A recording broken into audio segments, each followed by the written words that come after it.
नमस्कार दोस्तों, आज हम जिस मुद्दे पर बात करने जा रहे हैं वो शायद इंडियन फुटबॉल के इतिहास में सबसे निराशाजनक समय है। हम सब यही चाहते हैं कि हमारे देश में फुटबॉल बहुत अच्छे से ग्रो करे, हमारी लीग अच्छी हो, प्लेयर्स यूरोप में खेलें, हमारे क्लब्स AFC चैंपियंस लीग तक पहुंचे और हम जल्द से जल्द अपना वर्ल्ड कप का सपना पूरा कर सके। लेकिन आज की तारीख में ये कहते हुए बहुत शर्म आ रही है कि इंडियन फुटबॉल में सबसे बड़ा सवाल ये नहीं है कि इंडिया से अगला लामिन यमाल या अगला यंग टैलेंट कौन निकलने वाला है, बल्कि ये है कि क्या इस साल इंडियन सुपर लीग होगी भी या नहीं। और ये बस फैंस नहीं कह रहे, खुद क्लब्स तक कह रहे हैं। और अगर AIFF से पूछो तो उनके पास भी कुछ जवाब नहीं है। शायद इंडियन फुटबॉल का ये सबसे कंफ्यूजिंग और निराशाजनक दौर है। सोचिए, हम इस मोड़ पर आए कैसे, किन लोगों की वजह से आए, और क्यों आखिरी समय तक हमें ये भी नहीं पता कि हमारी टॉप डिवीजन लीग होगी या नहीं। ये सब बातें तो होती हैं कि ये होना चाहिए, वो होना चाहिए, पर इंडियन फुटबॉल की ग्राउंड रियलिटी क्या है, चलिए आज जानते हैं। शुरू करने से पहले ये वीडियो अपने घर के बुजुर्ग, अपने कोच सर और अपने टीममेट्स को शेयर कर लीजिए, क्योंकि इंडियन फुटबॉल अभी एक ऐतिहासिक दौर से गुजर रहा है। और अगर आप बड़े हैं तो अपने छोटे फुटबॉल के सितारों को शेयर करिए, क्योंकि उन्हें भी एक दिन इसी सब झमेले से होकर गुजरना पड़ेगा, इसलिए वो भी कुछ सीख लेंगे। तो चलिए शुरू करते हैं। हाल ही में ISL के फ्यूचर को लेकर एक मीटिंग रखी गई थी, जिसमें जरूरी सदस्य AIFF के साथ शामिल हुए थे। आइए मैं आपको सरल शब्दों में बताता हूँ कि इंडियन फुटबॉल की वर्तमान स्थिति क्या है और उस मीटिंग में हुआ क्या, ताकि आपको देश में फुटबॉल की असली हालत पता चले।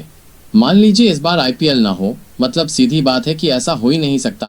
उसी प्रकार ISL भी है, इंडिया की टॉप डिवीजन फुटबॉल लीग, पर इसके इस सीजन के होने पर डाउट्स उठ रहे हैं। मतलब सोचिए, लीग ही ना हो, फिर प्लेयर्स का खेलना और उनका डेवलपमेंट तो दूर की बात रही, उसके ऊपर नेशनल टीम का अच्छा खेलना या वर्ल्ड कप के लिए क्वालिफाई करना तो फिर रहने ही दीजिए। इस लीग को रिलायंस की सब्सिडियरी कंपनी FSDL ऑर्गेनाइज कराती थी, तो मीटिंग में AIFF और रिलायंस की जो कंपनी है FSDL वो और इंडियन सुपर लीग के क्लब शामिल थे। मीटिंग में रिपोर्ट्स के अनुसार FSDL की तरफ से लीग को लेकर कोई स्टेटमेंट नहीं आया। वहीं ISL क्लब्स तो ये सुनने ही आए थे कि लीग होगी या नहीं, ताकि वे अपने खिलाड़ियों के कॉन्ट्रैक्ट्स और साइनिंग या रिलीज का काम कर सकें, आगे की प्लानिंग कर सकें, क्योंकि ट्रांसफर विंडो तो 31 अगस्त को बंद है। फिर फीफा हमारे इंडिया के लिए अलग से तो ट्रांसफर विंडो खोलेगा नहीं, लेकिन उन्हें कुछ भी पक्के रूप से पता नहीं चला और क्लब्स को उम्मीद भी यही रही होगी कि भाई इस मीटिंग से कुछ होना नहीं है, हमने खुद ही कुछ करना पड़ेगा। इसलिए मीटिंग के अगले ही दिन 11 क्लब्स ने मिलकर AIFF को एक लेटर भेजा कि इस मामले को जल्द से जल्द सुप्रीम कोर्ट के सामने लाया जाए। फिर बात आती है AIFF की, तो हाँ, AIFF ने ये जरूर बोल दिया कि ISL होगा, लेकिन कब होगा,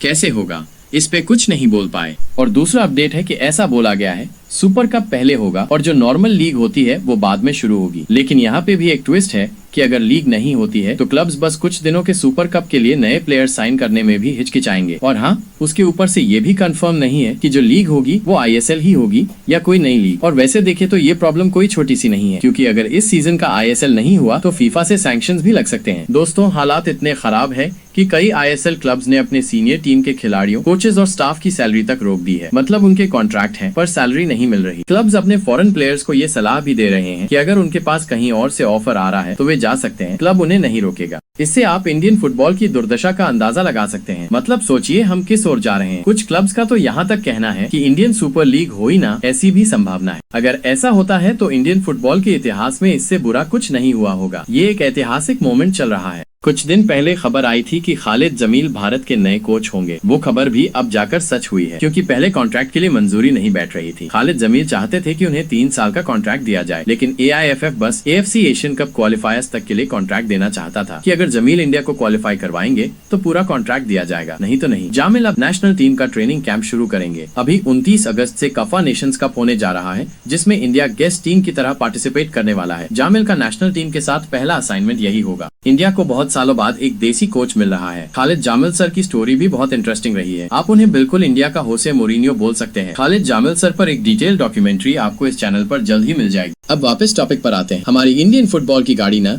धक्का धक्का खाकर चल रही है। कल्याण चौबे के AIFF प्रेसिडेंट बनने के बाद से रिलायंस और AIFF के रिश्ते उतने अच्छे नहीं रहे हैं। शायद इसीलिए भी आज हम इस स्थिति में हैं। इंडियन फुटबॉल में रिलायंस को लेकर 2 अलग अलग पक्ष हैं। एक पक्ष कहता है कि रिलायंस भारतीय फुटबॉल को खराब कर रहा है, वे युवा खिलाड़ियों पर ध्यान नहीं देते, सिर्फ पैसे और सीनियरिटी पर केंद्रित हैं। इनकी वजह से प्लेयर्स कंफर्ट जोन में चले गए हैं और यूरोप में जाना ही नहीं चाहते हैं। वहीं दूसरा पक्ष कहता है कि रिलायंस ने अच्छा काम किया है, उन्होंने फुटबॉल को भारत में बढ़ावा दिया, नए फैंस बनाए और सबसे महत्वपूर्ण खिलाड़ियों को प्रोफेशनलिज्म मिला। उनकी सैलरी अच्छी हुई और उनका लाइफस्टाइल बेहतर हुआ। अब अगर खिलाड़ियों के नजरिए से देखें तो उनकी तो जिंदगी काफी अच्छी हुई है। आपको बॉल कंट्रोल करना अच्छी से आता नहीं है, लेकिन सैलरी मिल रही है 2 करोड़ 3 करोड़। पर सीधे बात करी जाए तो इंडियन फुटबॉल की ओवरऑल ग्रोथ तो हुई नहीं है। हमारी रैंक अभी भी वैसी ही है, गेम प्ले की क्वालिटी भी वैसी ही है, सिर्फ फैंस बढ़े हैं। बांग्लादेश, अफगानिस्तान जैसी टीम्स को तो हम हरा नहीं पा रहे हैं। सोचिए, इंडिया पिछले 16 मैचों में बस एक ही मैच जीत पाया है। हाँ, एक बात सच है कि रिलायंस की वजह से कई नए क्लब जरूर बने और जॉन अब्राहम, धोनी, विराट, तेंदुलकर, रणबीर कपूर, अभिषेक बच्चन जैसे कई लोगों ने अपना पैसा इन्वेस्ट जरूर किया है। पर सबसे बड़ी बात यह है कि रिलायंस अब अगर इंडियन फुटबॉल से बाहर निकलता है तो फिर क्या करेंगे हम? क्योंकि चाहे लॉस हो या प्रॉफिट,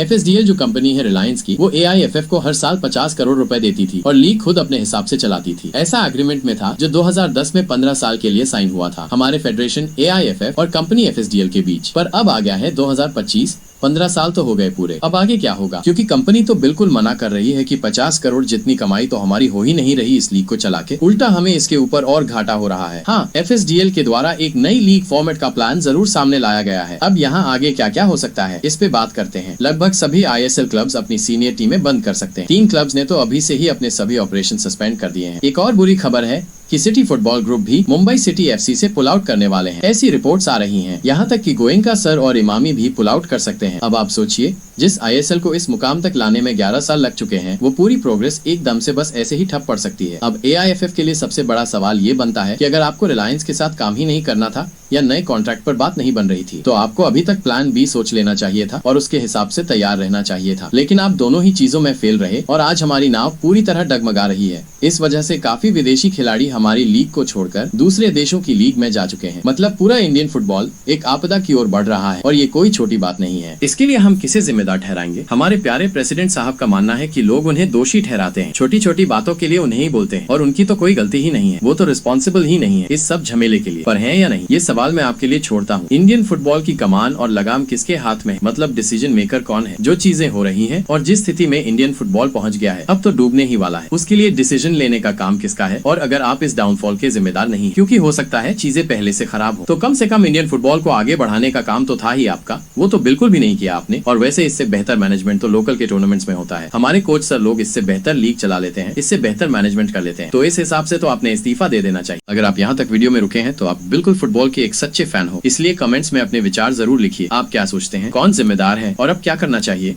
क्या पता AIFF प्रेसिडेंट बनने के गुण आपके भीतर जो हो। अब आगे क्या क्या हो सकता है उसकी बात करें तो सुपर कप सितंबर में शुरू हो सकता है और ISL कम से कम अक्टूबर या नवंबर के बाद ही शुरू होगा, उससे पहले नहीं। वैसे सितंबर 2024 में पिछले साल ISL ऑलरेडी शुरू हो चुका था और इस बारी कोई रोड मैप ही नहीं है। होने क्या वाला है कुछ पता ही नहीं है किसी को। दोस्तों, हमें एक फुटबॉल फैन के तौर पर इस बात से ज्यादा फर्क नहीं पड़ता कि रिलायंस क्या करेगा या AIFF क्या सोच रहा है या अगली बार कल्याण चौबे और बाईचुंग भूटिया में से प्रेसिडेंट कौन बनेगा। पर हमें फर्क इस बात से पड़ता है कि हमें लीग चाहिए। हमें अपने देश के फुटबॉल को ऊपर जाते हुए देखना है। हमें अर्जेंटीना, स्पेन जैसी टीम्स के साथ मैच देखने हैं। ये हमारी मांग है। हमें अच्छी क्वालिटी की लीग चाहिए। पर अगर लीग ही नहीं होगी और ये सब झमेले चलते रहेंगे तो कैसे चलेगा? दोस्तों, ये बस कुछ विचार हैं। बाकी रियलिटी में हो सकता है हकीकत कुछ और हो सकता है ये चीजें प्रेसिडेंट साहब के हाथ में भी ना हो। आप क्या सोचते हैं इंडियन फुटबॉल की मौजूदा स्थिति के बारे में? आपके क्या विचार हैं? कमेंट्स में जरूर बताइएगा। आपके कमेंट्स का इंतजार रहेगा।